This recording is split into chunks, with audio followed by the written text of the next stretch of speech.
अध्याय 1021 गलतफहमी। लिन शेन ने थोड़ा सिर हिलाया। लॉन्ग शियूजी और किंग युनजी ने अच्छी बात कही। दिव्य प्राणियों का जीवन काल आमतौर पर लंबा होता है। पान शियानिंग और वेनबुजुन का निचले स्तर पर अनिश्चित काल तक बने रहना असंभव है। उनके खिलाफ हताश होकर लड़ने की बजाय कुछ साल इंतजार करना बेहतर होगा, जो दिव्य प्राणियों के लिए कोई मुद्दा नहीं है। दुर्भाग्य से लिन शेन एक सच्चा दिव्य प्राणी नहीं है, नहीं वह यहाँ आराम से रह सकता है। उसे जल्द से जल्द ये पता लगाने की जरूरत है कि दिव्य न्यायालय वास्तव में क्या है। उस रहस्यमय ग्रह पर लिन शेन भी स्वर्ग की सीढ़ी पर चढ़ गया था और दिव्य न्यायालय में प्रवेश किया था, लेकिन उस स्थान का दिव्य न्यायालय इससे पूरी तरह से अलग था। सेलेस्टियल कोर्ट के जेड ब्रिज के दोनों ओर असंख्य दिव्य प्रतिमाएं लटकी हुई हैं। वहां की जीर्णता और वीरानी यहाँ की हलचल के विपरीत है। इतनी चहल पहल वाली जगह में प्राचीन क्षेत्र के लोग प्रवेश करने के बाद क्यों गायब हो जाते हैं? वे वास्तव में कहाँ गए थे? क्या उन्हें वास्तव में प्रयोगशाला चूहों के रूप में या कोयला खनन के लिए इस्तेमाल करने के लिए पकड़ा गया था? लिन शेन को यह नहीं पता था, इसलिए वह इसका पता लगाना चाहता था। अगर ओयांग यहाँ होता तो अपनी शक्ल सूरत के साथ वह शायद सौंदर्य प्रतियोगिता जीत सकता था और आसानी से स्टार गॉड पैलेस में प्रवेश करने का अवसर प्राप्त कर सकता था। मुझे इस तरह संघर्ष क्यों करना चाहिए? लिन शेन ने विभिन्न विचित्र प्रतियोगिताओं की जांच की और पाया कि उसके जैसी किसी विशेष प्रतिभा के बिना वह जीतने के लिए केवल क्रूर बल पर भरोसा कर सकता था। अन्य प्रतियोगिताएं उसके लिए और भी अधिक चुनौतीपूर्ण लगती थीं। सुपर बेस डिवाइन शॉट की अदम्य विशेषता के साथ मुझे प्रथम स्थान का दावा करने का मौका मिलना चाहिए, चाहे वे दोनों कितने भी मजबूत क्यों न हों। लिन शेन ने फिर भी प्रतियोगिता में भाग लेना जारी रखने का फैसला किया, क्योंकि यह आयोजन उसके लिए अविश्वसनीय रूप से अनुकूल था। बेशक लिन शेन स्मार्ट ब्रेन को सीधे तौर पर उसे विजेता घोषित करने की अनुमति भी दे सकता था, लेकिन ऐसा करने से संभवतः सेलेस्टियल कोर्ट में हर कोई उसकी जांच करने लगेगा, जिससे उसकी स्थिति और खराब हो सकती थी। किंग लुनजी और लॉन्ग शियूजी ने लिन शेन को अपने ग्रह तक पहुंच प्रदान की, साथ ही यूलिजी के ग्रह तक भी पहुंच प्रदान की, और लिन शेन को यूलिजी के ग्रह को देखने के लिए उनके साथ आने के लिए आमंत्रित किया। लिन शेन ने उन्हें अपने ग्रह में प्रवेश की अनुमति नहीं दी, इसलिए नहीं कि वह उन पर भरोसा नहीं करता था, बल्कि इसलिए कि उसका ग्रह बहुत खतरनाक था। उन्हें अपने ग्रह पर न आने देना ही बेहतर था। वे तीनों यूलिजी के ग्रह पर पहुंचे और पाया कि यूलिजी वास्तव में अविश्वसनीय रूप से भाग्यशाली थी। इस ग्रह में प्रचुर संसाधन थे, जिनमें निम्न से उच्च तक अनेक विकृत प्रजातियां थीं, तथा अनेक उत्परिवर्तित विकृत प्रजातियां थीं, जिनमें दिव्य पशु गुणवत्ता वाली प्रजातियां भी शामिल थीं। इससे भी अधिक महत्वपूर्ण बात यह है कि ग्रह को कई महाद्वीपों में विभाजित किया गया था, जिसमें विकृत प्रजातियों के विभिन्न रैंक अपने अपने भूभागों पर वितरित थे। विभिन्न रैंक आमतौर पर अपने क्षेत्रों तक ही सीमित रहते थे, शायद ही कभी सीमाओं को पार करते थे, जिससे विकृत प्रजातियों का शिकार करना अपेक्षाकृत सुरक्षित हो जाता था। इससे भी ज्यादा आश्चर्य की बात यह थी कि यूलिजी ने यह नहीं सोचा था कि वह हार सकता है। उसने अपना लगभग सारा सामान पीछे छोड़ दिया। यहाँ बने कई महलों में हर तरह की चीजें मिल सकती थीं और गोदामों में भरपूर संसाधन भरे हुए थे। मैंने केवल ये सुना है कि पूर्वज ने व्यक्तिगत रूप से यूलिजी को निवास बनाने में मदद करने के लिए लोगों की तलाश की थी, लेकिन मुझे उम्मीद नहीं थी कि यह इस तरह का स्थान होगा। यह मानक ऊपरी दिव्य प्राणियों के आवासों को पकड़ने के करीब है। किंग लुनजी ने गुस्से में कहा। यूलिजी असाधारण रूप से प्रतिभाशाली है, इसलिए पूर्वजों के संसाधनों का उसके पक्ष में झुकना सामान्य बात है। बस इतना ही है कि लॉन्ग शियूजी ने आह भरी और कुछ नहीं कहा। उन तीनों ने ग्रह की स्थिति का मोटे तौर पर अवलोकन किया, जो वास्तव में उत्कृष्ट था। वे इस ग्रह पर विकृत प्रजातियों का शिकार करने और भविष्य में वांछित संसाधनों को इकट्ठा करने में अपना समय व्यतीत कर सकते थे। अब लिन शेन के पास अभी भी ये काम करने का समय नहीं था, क्योंकि उसे आगामी प्रतियोगिताओं में भाग लेना जारी रखना था। स्मार्ट ब्रेन की सहायता से लिन शेन ने अगले मैचों में जिन प्रतियोगियों का सामना किया वे बहुत मजबूत नहीं थे, और उसने जानबूझकर पहले जाने का चयन नहीं किया, इसके बजाय दूसरे स्थान पर खेलना चुना। वह ये भी देखना चाहता था कि ये दिव्य प्राणी कितना अच्छा प्रदर्शन करेंगे। दुर्भाग्य से इन विरोधियों की ताकत बहुत ही औसत दर्जे की थी। वे ऐसे कवच को भी नहीं भेज सकते थे जिसमें सक्रिय विशेषताएं नहीं थीं। उन्हें हर बार लिन शेन द्वारा एक ही गोली से नीचे गिरा दिया जाता था। पैन जियानिंग और वेनबुजुन ने बिना चूके हर मैच देखा, तथा एलिमिनेशन राउंड में लिन शेन की सभी घटनाओं को देखा। प्रतिद्वंद्वी बहुत कमजोर हैं, हर एक को एक ही गोली से हल किया जा सकता है। ये बताना असंभव है कि वह वास्तव में कितना शक्तिशाली है, पान जियानिंग ने कहा। जल्दी मत करो, रैंकिंग लड़ाइयों के दौरान जब तुम उसका सामना करोगे तो तुम्हें स्वाभाविक रूप से पता चल जाएगा, वेनबुजुन ने उदासीनता से कहा। मैं बेसब्री से इंतजार कर रहा हूँ। जितना ज्यादा मैं उसे देखता हूँ वह उतना ही दिलचस्प लगता है। सिर्फ उसकी बंदूक ही नहीं, बल्कि उसने जो कवच पहना है वह भी दिलचस्प लगता है। यह एक सेट जैसा दिखता है, पैन जियानिंग ने कहा, जो इसे आजमाने के लिए उत्सुक थी। समय आने पर आपको पता चल जाएगा, अभी चिंतित होने का कोई फायदा नहीं है, वेनबुजुन ने बोलने से पहले कहा। मैंने सुना है कि शेन परिवार और देंग परिवार के बीच विवाह गठबंधन में परेशानी है। क्या आपको पता है कि क्या चल रहा है? ऐसा लगता है कि डेंग परिवार की तरफ से कुछ समस्या है। वे देरी कर रहे हैं, शेन परिवार का धैर्य लगभग खत्म हो रहा है, पान जियानिंग ने कहा। इस मामले में कुछ अजीब बात है। तार्किक रूप से कहें तो डेंग परिवार अभी शेन परिवार जितना अच्छा नहीं कर रहा है। डेंग परिवार को ज्यादा जरूरी होना चाहिए, वे ही क्यों अपने कदम पीछे खींच रहे हैं? वेनबुजुन ने सोचा। तुम इस मामले में इतनी दिलचस्पी क्यों ले रहे हो? पान जियानिंग ने वेनबुजुन को ऊपर से नीचे तक देखा और कहा, भले ही उनके दो परिवार वास्तव में विवाह में एकजुट हो जाएं और एक प्रतिभाशाली व्यक्ति को जन्म दें जो सूर्य शूटिंग महान विधि और सूर्य पीछा महान विधि दोनों का अभ्यास करने में सक्षम हो, तब भी तुम्हें परवाह नहीं होगी, है न? मैं बस थोड़ा उत्सुक हूं कि क्या 9 महान दिव्य कौशल वास्तव में रक्त वंशानुक्रम के माध्यम से एक साथ अभ्यास किए जा सकते हैं। अगर यह संभव है तो मैं इसे आजमाना चाहूंगा, वेनबुजुन ने कहा। इस कथन से पान जियानिंग का जबड़ा खुला रह गया। तुम कोशिश करना चाहते हो? कैसे? मैं तुम्हारी बहन से शादी करता हूं और फिर हमारा एक बच्चा होता है जो पैन और वेन दोनों परिवार की वंशावली से आता है। क्या तब वह स्वर्ग खोलने और पृथ्वी को चीरने के महान कानून, सभ्यता संहिता और मेरे ट्रांसजेनरेशनल रिकॉर्ड का एक साथ अभ्यास नहीं कर पाएगा? क्या एक साथ 3 विधियों का अभ्यास करना दिलचस्प नहीं है? वेनबुजुन ने कहा। चले जाओ, अगर तुमने मेरी छोटी बहन को पाने की हिम्मत की तो मैं तुम्हारा सिर काट दूंगी और उसे गेंद की तरह लात मारूंगी। पान जियानिंग गुस्से में भड़क उठी। मेरी छोटी बहन एक परी की तरह है, वह कोई ऐसी नहीं है जिसके तुम लायक हो। मैं योग्य हूं या नहीं, ये कहना तुम्हारा काम नहीं है। अगर वह और मैं एक दूसरे के लिए बने हैं तो क्या होगा? वेनबुजुन ने हंसते हुए कहा। असंभव, तुम इसके लायक नहीं हो, पान जियानिंग ने तिरस्कार के साथ कहा। खैर, ये कहना मुश्किल है। चूंकि अभी कुछ नहीं चल रहा है, इसलिए मैं होंग्यान से पूछूंगा। हो सकता है कि वाकई कुछ हो। मैं तुम्हारे साथ आऊंगा। वे दोनों पहले से ही यू होंग्यान से अच्छी तरह परिचित थे। वेनबुजुन ने उससे संपर्क किया और उसके ग्रह पर टेलीपोर्ट करने की अस्थायी अनुमति प्राप्त की, इसलिए दोनों यू होंग्यान को खोजने के लिए निकल पड़े। यू होंग्यान का मूड हाल ही में अच्छा नहीं था। वह डैंग परिवार के तियान से मिलना चाहती थी और यह पता लगाना चाहती थी कि उनके बीच लाल धागे के साथ क्या चल रहा है। हालांकि लेडी लेई के पास हमेशा देरी करने के लिए विभिन्न बहाने होते थे, जिससे वह खुद को असहाय महसूस करती थी। वह लेडी लेई को अपने गले में बंधी धागे की कुंडली के बारे में खुलकर नहीं बता सकती थी, जिसका दूसरा सिरा तियान के हाथ में था। क्या वह ऐसा कर सकती थी? चूंकि वह उदास थी और इससे राहत पाने में असमर्थ थी, वेनबुजुन ने उसे एक संदेश भेजा। जब वेनबुजुन और पान जियानिंग ने यू होंग्यान को देखा तो वे दोनों कुछ हद तक आश्चर्यचकित हुए। उनकी धारणा में यू होंग्यान एक ऐसी महिला थी जो दुनिया की इच्छाओं को समझ सकती थी और किसी भी मामले को दिल पर नहीं लेती थी। लेकिन अब इस परी सदृश व्यक्ति की आंखों में वास्तव में धूल थी और उसके चेहरे पर स्पष्ट रूप से दुख का ऐसा स्तर दिखाई दे रहा था जो उन्होंने पहले कभी नहीं देखा था। क्या ये हो सकता है कि परी यू प्यार में है? पान जियानिंग और वेनबुजुन ने एक दूसरे को देखा। उनके दिमाग में एक ही विचार उभर रहा था। उस व्यक्ति का नाम क्या है? पान जियानिंग ने सीधे पूछा। क्या? होंग्यान को पैन जियानिंग के अचानक सवाल का मतलब समझ में नहीं आया। हम बचपन से ही साथ साथ बड़े हुए हैं, आप हमसे कुछ भी नहीं छिपा सकते। आपका कोई प्रिय व्यक्ति है, आपने हमें क्यों नहीं बताया? चलो, वह व्यक्ति वास्तव में कौन है? वह किस परिवार का बेटा है जिसने हमारी शुद्ध और इच्छाहीन परी यू को प्रेम के जाल में फंसाया है? पान जियानिंग ने कहा। तुम क्या बकवास कर रहे हो?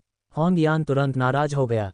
आमतौर पर वह इन शब्दों को दिल पर नहीं लेती, लेकिन प्यार का जाल वाक्यांश सुनकर होंग्यान को अपने गले में पड़े लाल धागे की याद आ गई और उसका मूड बहुत खराब हो गया। सच में प्यार हो गया है ना? होंग्यान की प्रतिक्रिया देखकर पान जियानिंग और वेनबुजुन को अपने अनुमान पर और भी यकीन हो गया। लेकिन होंग्यान के स्वभाव को जानते हुए उन्होंने आगे कुछ नहीं कहा। क्या तुम दिव्य प्राणी प्रतियोगिता में भाग नहीं ले रही हो? तैयारी करने के बजाय तुम मुझे परेशान क्यों कर रही हो? होंग्यान को भी एहसास हुआ कि उसका मूड थोड़ा खराब था और बोलने से पहले उसने शांत होने की कोशिश की। तुम्हें अभी भी हमारी ताकत का पता नहीं है न? उस तरह की प्रतिस्पर्धा के लिए हमें किसी तैयारी की जरूरत नहीं होती। अपने लोगों के बीच पान जियानिंग ने जो भी मन में आया वह बोल दिया, हालांकि वह मोटी चमड़ी का था। सावधान रहो, नहीं तो तुम गटर में पलट जाओगे। जैसे ही होंग्यान ने ये शब्द कहे वह हंस पड़ी, क्योंकि उसे पता था कि ऐसी कोई संभावना नहीं है। पान जियानिंग और वेनबुजुन की ताकत को देखते हुए नाव पलटने की संभावना बहुत कम थी, जब तक कि वे समय से पहले एक दूसरे से न टकरा जाएं।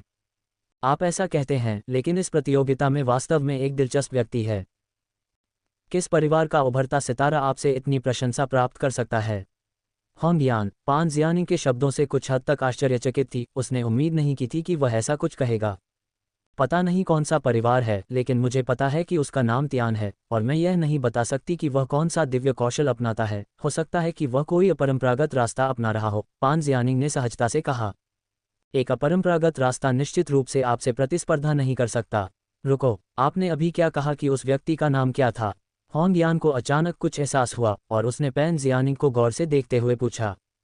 तियान, क्या हुआ? पान जियानिंग चौंक गई। उसे समझ नहीं आ रहा था कि हांग यान आज इतना असामान्य व्यवहार क्यों कर रहा था, जो आमतौर पर इतना शांत और संयमित रहता था, फिर भी अब इतना घबराया हुआ था। पैन जियानिंग द्वारा बताए गए नाम की पुष्टि करने के बाद होंग यान ने तुरंत उसे दिखाने के लिए एक तस्वीर निकाली। आपने जिस तियान का उल्लेख किया है, क्या वह यही व्यक्ति है? पान जियानिंग और वेनबुजुन दोनों ने ध्यान से देखा और फिर अपना सिर हिलाया। पक्का नहीं, उसने प्रतियोगिता के दौरान पूरा कवच पहना हुआ था। उसका चेहरा नहीं देखा जा सका, लेकिन उसके शरीर के निर्माण के आधार पर यह कुछ हद तक समान लगता है। मुझे दिखाने ले चलो। होंग यान तुरंत उठ खड़ा हुआ और दिव्य यात्रा विशाल शून्य कक्ष की ओर चल पड़ा। कोई रास्ता नहीं। क्या वह तियान वही हो सकता है जिस पर होंग यान फिदा हो गया है? पान जियानिंग और वेनबुजुन के हाव भाव कुछ अजीब हो गए। उनके विचार में किसी के लिए होंग यान को प्यार में पड़ना लोहे के पेड़ को खिलने की क्षमता रखने के समान था। होंग यान के स्थान पर कई दिव्य यात्रा विशाल शून्य कक्ष हैं। तीनों ने महान शून्य क्षेत्र में प्रवेश करने के लिए इनमें से प्रत्येक का उपयोग किया। लिनशेन उस समय प्रतिस्पर्धा कर रहे थे। तीनों स्टेडियम के दर्शक स्टैंड में दाखिल हुए और होंग यान ने एक ही नज़र में उन्हें पहचान लिया। ये वास्तव में वही तियान था जिससे वह मिलना चाहती थी।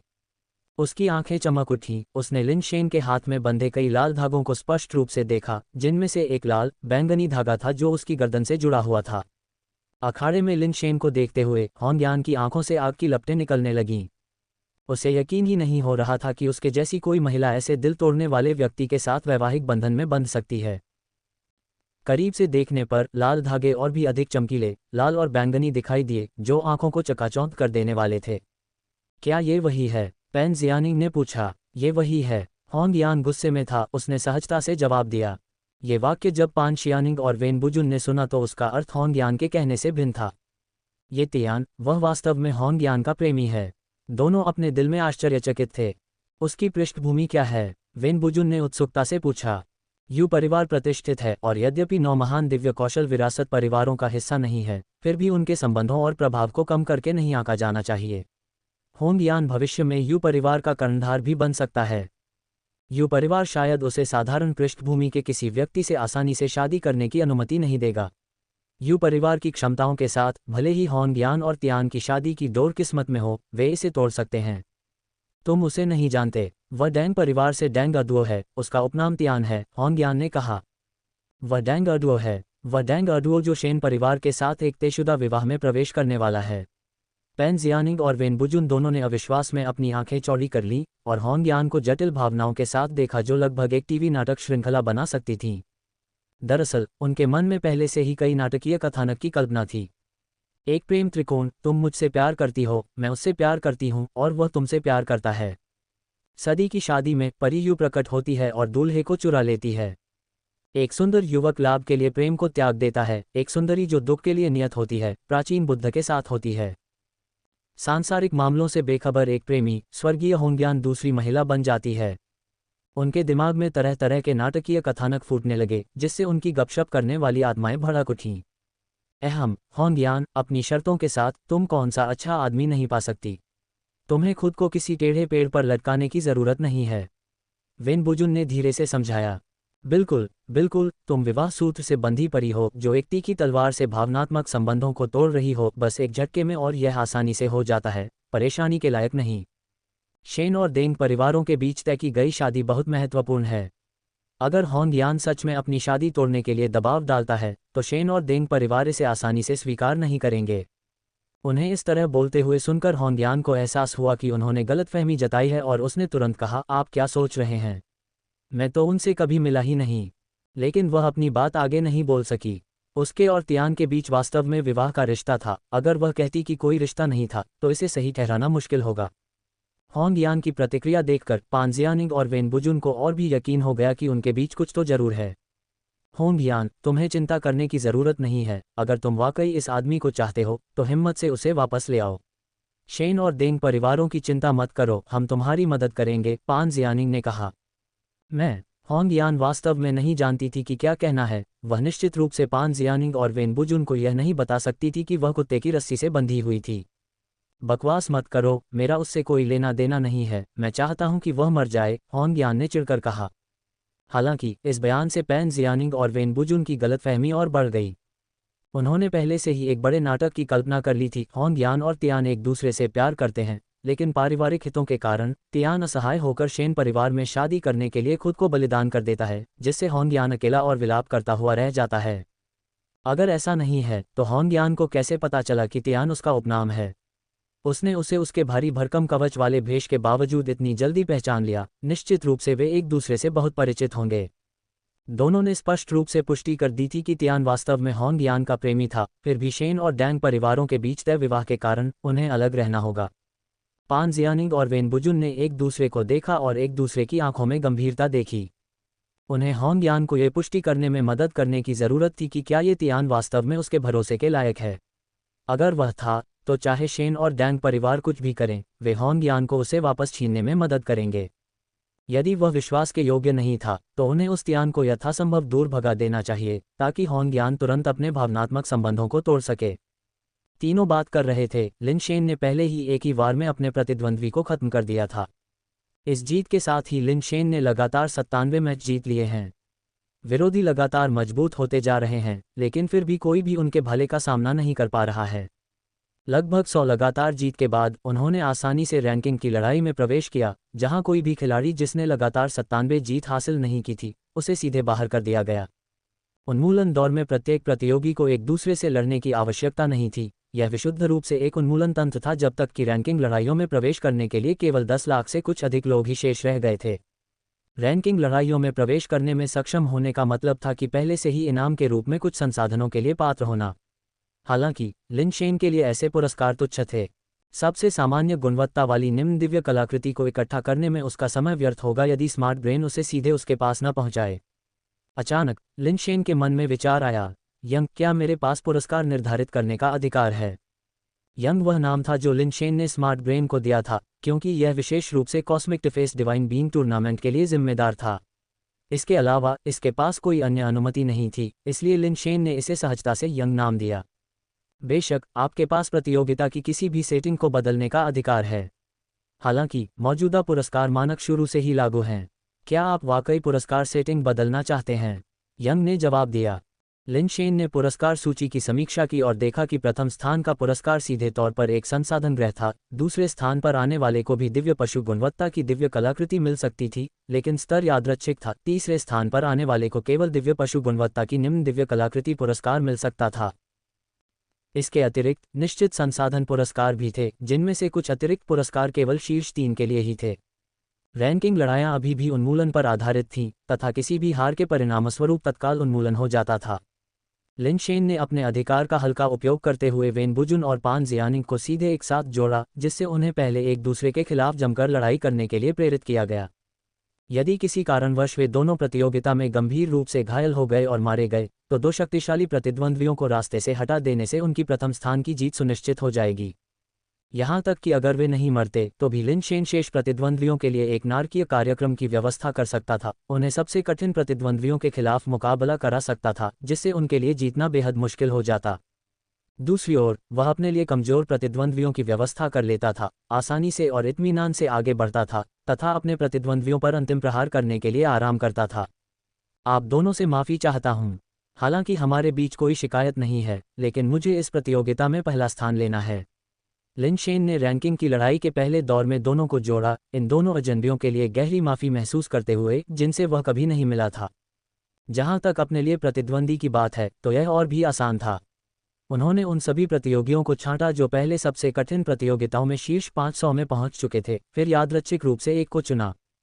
वू जियाओमिंग एक मानक अतिरिक्त की तरह दिखता है, चलो उसके साथ चलते हैं। लिन शेन ने एक नाम पर नज़र डाली और अपनी पसंद बताई। इस व्यक्ति का कोई युद्ध रिकॉर्ड नहीं था और वह एक नौसिखिया ज़ियाओबई जैसा लग रहा था। नाम के साथ वह एक राउंड के उन्मूलन के लिए उम्मीदवार लग रहा था। सब कुछ व्यवस्थित करने के बाद लिन शेन प्रतियोगिता क्षेत्र से चले गए और अपने 4 छोटे सफ़ेद बाघों को खिलाने के लिए अपने ग्रह पर लौट आए। उन्होंने इनका नाम श्वेत मदिरा, वासना, धन और क्यूई रखा, जो मदिरा, वासना, धन और क्रोध के लिए प्रयुक्त चीनी शब्दों की प्रतिध्वनि है। ऐसा नहीं है कि लिन शेन इन चीज़ों का लालची था। जैसा कि कहावत है, शराब पेट के लिए जहर है, वासना हड्डियों के लिए चाकू है, धन एक गुप्त बाग है और क्रोध आपदा का बीज है। लिन शेन सिर्फ खुद को याद दिलाने के लिए इन नामों का इस्तेमाल करना चाहता था। वह इन प्रलोभनों का विरोध कर सकता था या नहीं, यह एक बात थी, लेकिन सही रवैया बनाए रखना एक शुरुआत थी। विशेष छोटे सफ़ेद बाग का नाम अब व्हाइट वाइन रखा गया और लिन शेन आमतौर पर इसे सिर्फ वाइन ही कहते थे। ज़ियाओयू उसके बगल में अद्वितीय दिव्य कौशल के परिचयात्मक अध्याय की नकल कर रहा था और लिन शेन पर नाराज़गी और घृणा भरी नज़रों से देख रहा था, जो एक बच्चे की बोतल से 4 छोटे सफ़ेद बाघों को दूध पिलाने में व्यस्त था। वे दोनों लिन शेन का अनुसरण कर रहे थे। वह अकेला इतना मेहनती और शिकायत करने वाला क्यों है, फिर भी उसे बदले में कुछ नहीं मिलता। शियाओयू को विद्रोह में कलम पटकने की इच्छा हुई। वह विद्रोह करने के लिए काफ़ी क्रोधित था, लेकिन कलम को ऊपर उठाकर धीरे से नीचे गिरा दिया गया और उसने मन ही मन खुद को सांत्वना दी, मैं एक अत्यंत बुद्धिमान जाति का हूँ, मैं उन अज्ञानी जानवरों के स्तर तक कैसे गिर सकता हूँ।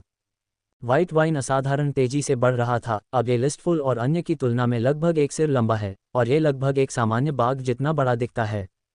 हालांकि लिन शेन के सामने वाइन अभी भी एक बिगड़ेल छोटी बिल्ली के बच्चे की तरह व्यवहार कर रहा था, लगातार उसके खिलाफ अपना सिर रगड़ रहा था।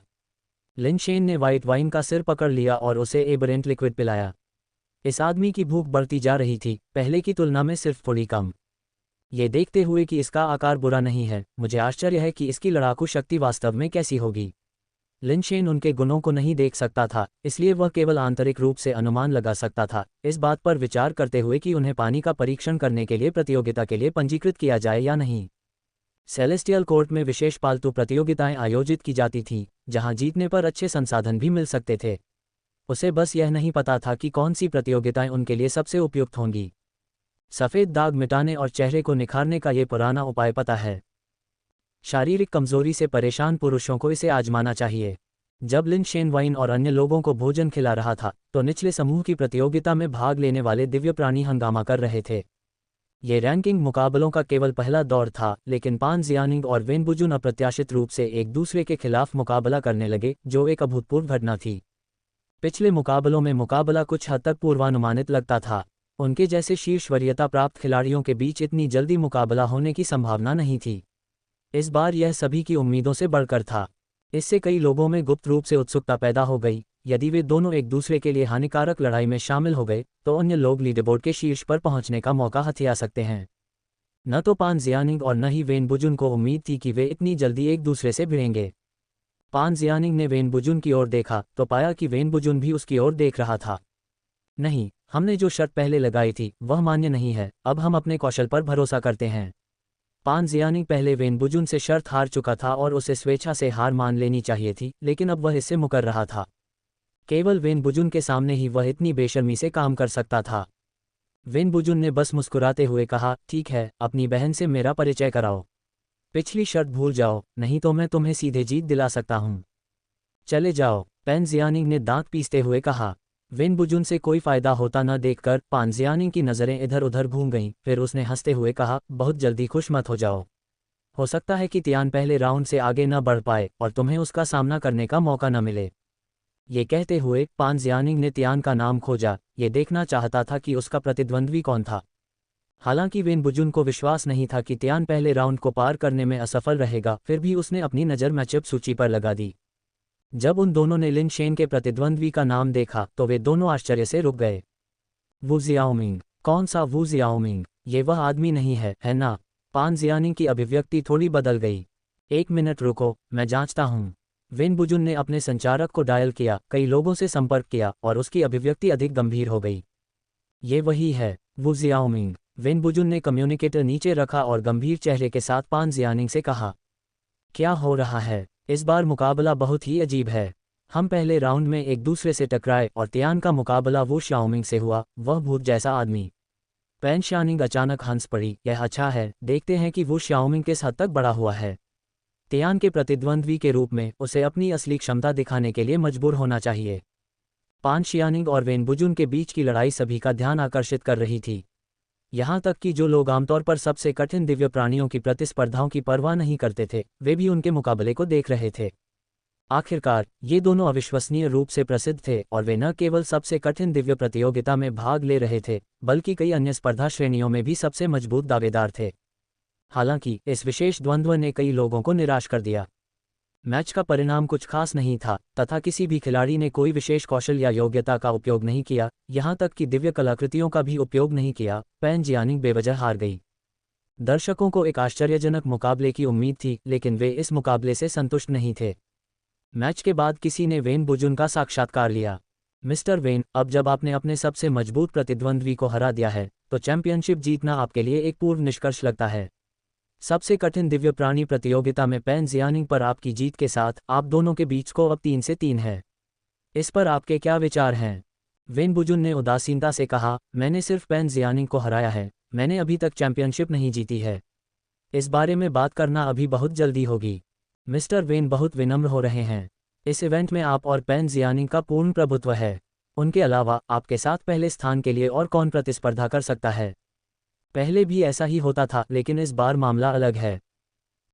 साक्षात्कारकर्ता चौंक गया। वेन, क्या आप ये सुझाव दे रहे हैं कि सबसे कठिन दिव्य प्राणी प्रतियोगिता के इस संस्करण में कोई ऐसा व्यक्ति है जो आपकी स्थिति को खतरे में डाल सकता है? क्या मैं पूछ सकता हूँ वह कौन है? लाइव साक्षात्कार देखने वालों को भी संदेह था कि क्या वेन बुजुन सिर्फ विनम्र बन रहे थे। इस प्रतियोगिता में वह और पेन जियानिंग ईश्वरीय व्यक्तित्व की तरह थे और कौन उन्हें चुनौती दे सकता था। कई लोगों ने सोचा कि वेन बुजुन सिर्फ विनम्र व्यवहार कर रहे थे। अप्रत्याशित रूप से वेन बुजुन ने सीधे तौर पर कुछ खास लोगों का नाम लिया। डेंग परिवार से डेंग अदुओ और वू जियाओमिंग दोनों में मजबूत प्रतिस्पर्धी शक्ति है। मैं भविष्य की प्रतियोगिताओं में उनसे मिलने के लिए बहुत उत्सुक हूँ। डेंग अदुओ, वू जियाओमिंग, ये लोग कौन हैं? कई लोग तो भ्रमित हो गए तथा उन्हें ये याद ही नहीं आ रहा था कि ये दोनों कौन थे। डेंग अदुओ, वू जियाओमिंग। साक्षात्कारकर्ता पहले तो हैरान हुआ, फिर जल्दी से समझ गया। क्या डेंग अडुओ वही है जिसने डेंग परिवार से शेन परिवार में शादी की है? क्या वह भी सबसे कठिन दिव्य प्राणी प्रतियोगिता में भाग ले रहा है? क्या वह मजबूत है? बहुत मजबूत, वेन बुजुन ने मुस्कुराते हुए कहा। वह तियान नाम से प्रतिस्पर्धा करता है, जो उसका उपनाम है। मिस्टर वेन, आप ये कहना चाहते हैं कि आप उस पर पूरा ध्यान दे रहे हैं? साक्षात्कारकर्ता की आंखें चमक उठीं, मानो उन्हें कोई अभूतपूर्व चीज मिल गई हो। बेशक, मैंने अभी कहा कि वह एक दुर्जय प्रतिद्वंद्वी है। वेन बुजुन ने जानबूझकर लिन शेन को सुर्खियों में लाने के लिए ऐसा कहा। उनका मानना था कि केवल प्रतिकूल परिस्थितियों का सामना करने पर ही व्यक्ति का असली चरित्र सामने आ सकता है। चूंकि तियान के उससे पहले आने की संभावना है, इसलिए बेहतर होगा कि वह पहले ही तियान के लिए कुछ परेशानी खड़ी कर दे। और वू जियाओमिंग के बारे में क्या? क्या वह भी एक बड़े परिवार से आने वाला एक युवा मास्टर है जो छद्म नाम से प्रतिस्पर्धा कर रहा है? वेन बुजुन ने उसे अजीब भाव से देखा। क्या तुम बंदूक के देवता नामलेस को नहीं जानती? बंदूक भगवान, नामहीन, वू जियाओमिंग। महिला की आंखें धीरे धीरे चौड़ी हो गईं और उसकी पुतलियां लगातार सिकुड़ने लगीं। वह इस व्यक्ति से अनभिज्ञ नहीं थी। उसने तो यह उम्मीद ही नहीं की थी कि वह सबसे कठिन दिव्य प्रतियोगिता में भाग लेगा। यदि सबसे कठिन दिव्य सत्ता प्रतियोगिता दो महान लोगों के बीच प्रतिद्वंद्विता के बारे में थी, तो गन गॉड चुनौती में वू जियाओमिंग असली शासक थे। उस घटना का पर्याय, गन गॉड की उपाधि से विभूषित व्यक्ति। वू जियाओमिंग ने 7 साल की उम्र में प्रतिस्पर्धा करना शुरू कर दिया था और 1 दशक से ज्यादा समय तक लोअर ग्रुप में रहे। उनसे ज्यादा तेज बंदूक चलाने वाला कोई नहीं है, न ही कोई उनके हाथों से पहला स्थान छीन पाया है। एक अभूतपूर्व 14 लगातार चैंपियनशिप, जो वास्तव में फास्ट गन डिवाइन बीन की उपाधि के हकदार हैं। उन्हें आमतौर पर गन गॉड नेमलेस के उपनाम से जाना जाता है। जब लोग उसका उल्लेख करते हैं तो वे आदतन उसे नामहीन कहते हैं, जबकि उसका वास्तविक नाम वू जियाओमिंग शायद ही कभी सामने आता है। इसने पूरे परिदृश्य को हिलाकर रख दिया। गन गॉड नेमलेस, जो आमतौर पर केवल गन गॉड द्वंद्व युद्ध में ही भाग लेता है, ने अविश्वसनीय रूप से सबसे मजबूत दिव्य प्राणी प्रतियोगिता में प्रवेश करके परंपरा को तोड़ दिया। ये बहुत बड़ी खबर थी। आग्नेयास्त्रों का उपयोग करने वाले लोग अपेक्षाकृत कम हैं, लेकिन उनमें से कई विशेषज्ञ हैं। गन गॉड नेमलेस अपने साथियों पर हावी होने में सक्षम, स्वाभाविक रूप से असाधारण ताकत रखता है। गन गॉड नेमलेस जैसी महान हस्ती का अचानक श्रेणियों को पार कर प्रतिस्पर्धा करने के लिए आना तुरंत सनसनी पैदा कर देता है। कई लोगों ने तुरंत वू जियाओमिंग का नाम सर्च किया, ये देखने के लिए कि क्या वह वास्तव में प्रतिस्पर्धा कर रहे हैं। खोज करने पर उन्हें पता चला कि न केवल गन गॉड नेमलेस वास्तव में प्रतिस्पर्धा कर रहा था, बल्कि इस दौर में उसका प्रतिद्वंद्वी भी वेन बुजुन द्वारा उल्लिखित अन्य मजबूत दावेदार डेंग अडुओ था। शुरू में लिन शेन और वू जियाओमिंग के बीच की लड़ाई पर किसी ने ज्यादा ध्यान नहीं दिया था। लेकिन अब इस लड़ाई की गर्मी आसमान छू रही है, यहाँ तक कि इसने पैन जियानिंग और वेन बुजुन के बीच की लड़ाई से भी ज्यादा ध्यान आकर्षित किया है। वैब डैंग परिवार पूरी तरह से अचंभित था। मुख्य नेतृत्व जानता था कि डैंग अडुओ वर्तमान में वानस्पतिक अवस्था में थी, इसलिए वह संभवतः सबसे मजबूत दिव्य प्राणी प्रतियोगिता में कैसे भाग ले सकती थी। जो लोग तियान को जानते थे वे और भी हैरान थे, तियान कब से डैंग अडुओ बन गया। ये खबर सुनकर लेडी लेई और डैंग योंगक्सिन भी संदेह से भर गए। उन्हें समझ में नहीं आ रहा था कि क्या गलत हुआ और कैसे सभी ने तियान को डुओ समझ लिया। हालांकि यही नतीजा था जो वे चाहते थे, लेकिन लगता था कि चीज़ें उनके नियंत्रण से बाहर हो गई हैं। उन्हें नहीं पता था कि समस्या कहाँ है, कैसे उनकी सहमति के बिना तियान को डुओ समझ लिया गया। शेन परिवार ने भी इस खबर पर ध्यान दिया और तियान और वू शियाओमिंग के बीच द्वंद्व पर ध्यान देना शुरू कर दिया। वे सिर्फ ये देखना चाहते थे कि तियान के पास किस तरह का कौशल स्तर है और यह समझना चाहते थे कि डैंग परिवार क्यों देरी कर रहा है। शेन किंगक्सू ने भी इस मामले पर ध्यान दिया। वह जानना चाहती थी कि भविष्य में जिस आदमी से उसे शादी करनी होगी और बच्चे पैदा करने होंगे, वह वास्तव में कैसा व्यक्ति है। हर कोई इस द्वंद्व को उत्सुकता से देख रहा था और अधिकांश लोगों का मानना था कि वो शियाओमिंग की जीत की संभावना कहीं अधिक है। वह गन गॉड नेमलेस है, जो निम्न दिव्य प्राणियों में सबसे तेज बंदूक वाला व्यक्ति है। यद्यपि सबसे मजबूत दिव्य प्राणी मुकाबलों में तेजी से गोली चलाने का ज्यादा महत्व नहीं होता, फिर भी गन गॉड नेमलेस के कौशल को सभी ने मान्यता दी। लंबे समय से कहा जा रहा था कि वू शियाओमिंग प्रतियोगिता की अन्य श्रेणियों में भाग लेने से परहेज करते हैं। अगर वे ऐसा करते तो 2 चैंपियनों के बीच गतिरोध नहीं होता, बल्कि 3 के बीच वर्चस्व की लड़ाई होती। कई लोगों का मानना है कि वू जियाओमिंग की ताकत वेन बुजुन और पान जियानिंग से कम नहीं है। हालांकि डैंग अडुओ भी एक प्रतिष्ठित परिवार से हैं, लेकिन उन्होंने अभी तक जीत का कोई ठोस रिकॉर्ड नहीं दिखाया है या खुद को साबित नहीं किया है, और केवल अल्पसंख्यक ही मानते हैं कि वह जीत सकती हैं। जनता की चौकस निगाहों के नीचे वू जियाओमिंग और लिन शेन के बीच लड़ाई आखिरकार शुरू हुई। लिन शेन को इस बात का बिल्कुल भी अंदाजा नहीं था कि उसका प्रतिद्वंद्वी इतना प्रसिद्ध व्यक्ति था, जो किसी अन्य प्रतियोगिता से आया एक दिव्य प्राणी था। वह हमेशा यही सोचता था कि उसने किसी ऐसे व्यक्ति को चुना है जिसे वह पलटकर एक ही गोली से मार गिरा सकता है। दोनों प्रतियोगियों के मैदान में प्रवेश करने के बाद लिन शेन ने इस बात पर ज्यादा ध्यान नहीं दिया कि उसका प्रतिद्वंद्वी कैसा दिखता है, बल्कि उसने यंग को पहले कदम का लाभ देने की अनुमति दे दी। लिन शेन को यह प्रतियोगिता एक मामूली औपचारिकता लगती थी, जिसका कोई महत्व नहीं था, इसलिए उसकी मानसिकता बहुत शांत थी। वू शियाओमिंग भी बहुत शांत था। वह परम दिव्य प्राणी प्रतियोगिता में शामिल हुआ और पान शियानिंग और वेन बुजुन को लक्ष्य बनाया। चूंकि पान शियानिंग पहले ही बाहर हो चुकी थी, इसलिए वेन बुजुन ही उसका एकमात्र प्रतिद्वंद्वी रह गया। तियान कौन था, न तो वह जानता था और न ही उसे इसकी परवाह थी। वह तो बस इस मैच को जल्दी से जल्दी खत्म करना चाहता था। रूले घूमा, लेकिन नतीजा वह नहीं निकला जो वो शियाओमिंग ने चाहा था। उसे पहल करने का मौका नहीं मिला। ऐसा लगता है कि इसमें थोड़ा और समय लगेगा। वो शियाओमिंग धैर्यपूर्वक अपने मौके का इंतजार कर सकता था। उसे विश्वास था कि उसे अपने प्रतिद्वंद्वी को हराने के लिए सिर्फ एक शॉट की जरूरत है।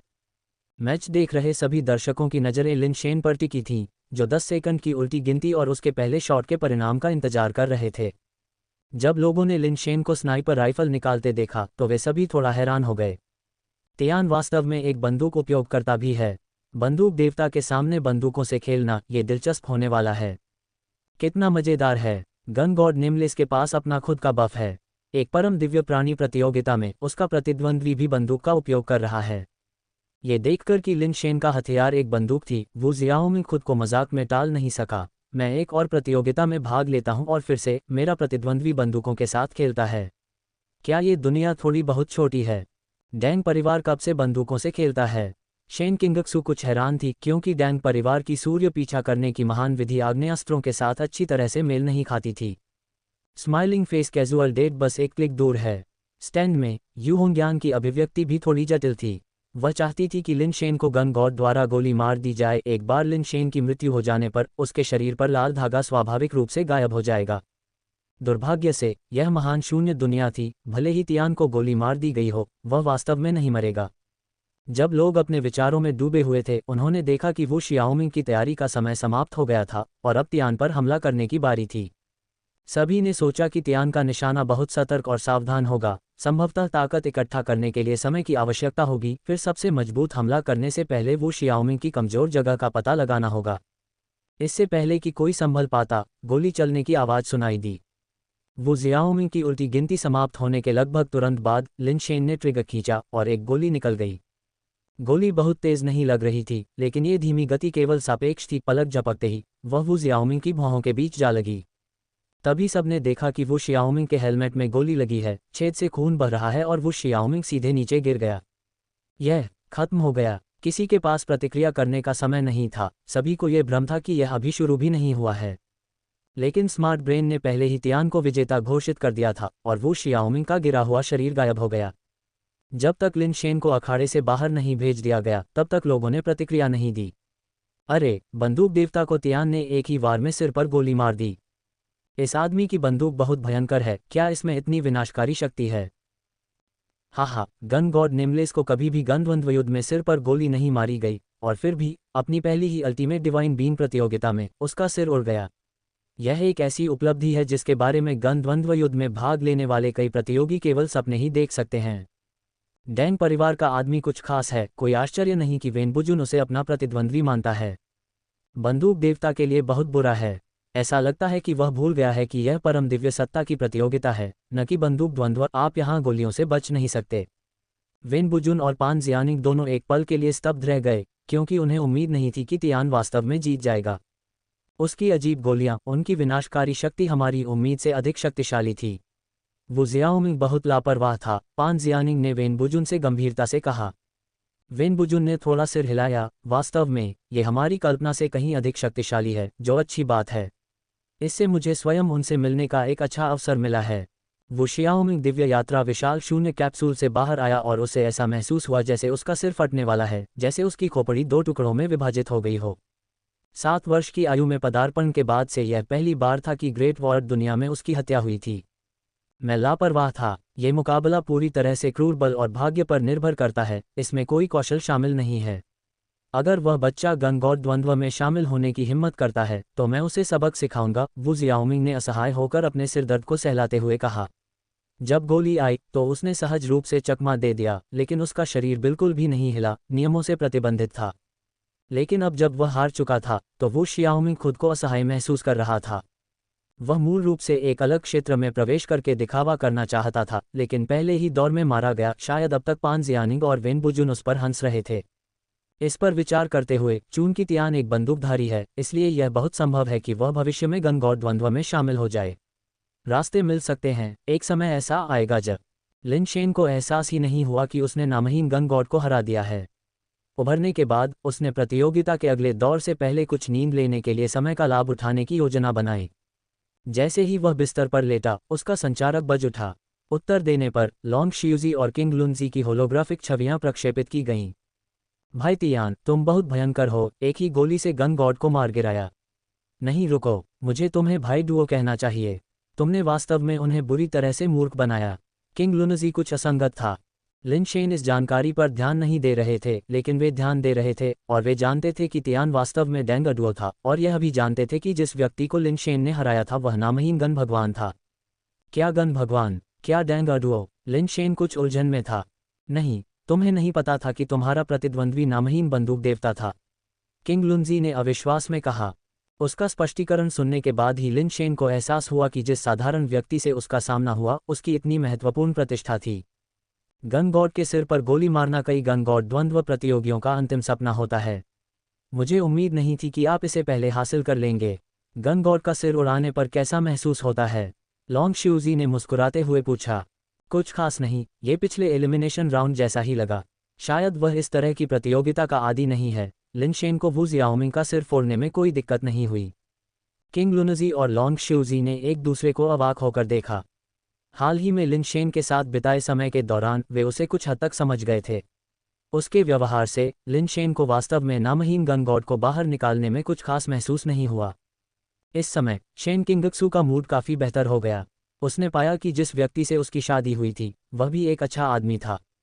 कम से कम उनमें कुछ वास्तविक क्षमता तो थी, और वे उतने असाधारण भी नहीं थे जैसा कि पहले बाहरी लोगों द्वारा बताया गया था। सेलेस्टियल कोर्ट में विभिन्न मीडिया आउटलेट्स ने इस लड़ाई पर व्यापक रूप से रिपोर्ट करना शुरू कर दिया, और डैंग डुओ के बारे में विभिन्न जानकारियां भी उनके द्वारा खोजी गईं। हमेशा शांत रहने वाले डैंग डुओ के बारे में उन्होंने कहा कि उनके पास अपनी उम्र से कहीं अधिक ज्ञान है, वह अपनी प्रतिभा को छिपाना जानते हैं, तथा एक प्रतिभाशाली युवा के रूप में एक शानदार उपलब्धि से दुनिया को चौंका देते हैं। अधिक से अधिक लोग तियान के आगामी मैचों पर ध्यान दे रहे थे, ये जानने के लिए उत्सुक थे कि डैंग परिवार की यह चौंकाने वाली प्रतिभा कितनी दूर तक जा सकती है। इससे भी अधिक लोग वेन बुजुन के साथ उनकी लड़ाई की प्रतीक्षा कर रहे थे तथा यह अनुमान लगा रहे थे कि क्या वे कोई चमत्कार कर पाएंगे। हाँ, वेन बुजुन को हराने के लिए ताकत की नहीं बल्कि चमत्कार की जरूरत है। जियानिंग सबसे मजबूत हमले और सबसे मजबूत रक्षा का अवतार है, विशुद्ध शक्ति के मामले में सबसे शक्तिशाली इकाई है, प्रत्यक्ष युद्ध में बेजोड़ है, कोई भी उसके हमलों का सामना नहीं कर सकता है, न ही कोई उसकी सुरक्षा को भेद सकता है। सैद्धांतिक रूप से पान जियानिंग निचले